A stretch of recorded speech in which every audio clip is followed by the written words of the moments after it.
Paano natin malalaman kung monetize na tayo sa content monetization tools? So, concern po ito ni Sir Dad Pans. So, ang una po guys, ang una natin gawin is buksan lang natin itong ating dashboard.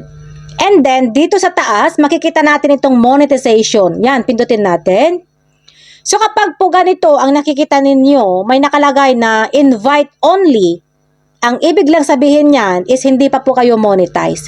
Pero kung ganito naman ang nakikita nyo dyan sa monetization nyo na may nakalagay na dito sa ready for setup at may nakalagay ng activate, ibig sabihin niyan is monetize na kayo. O di kaya makikita nyo po mismo doon sa notification nyo kung monetize na kayo. Tulad nito, yan. Cordapia has been approved to use content monetization tools.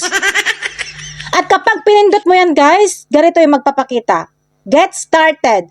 So kapag ganyan na ang nakikita ninyo, ibig sabihin monetize na po kayo, kaya congratulations. At sa mga hindi pa na monetize guys, tuloy lang po kayo, darating din yung tamang panahon para sa inyo.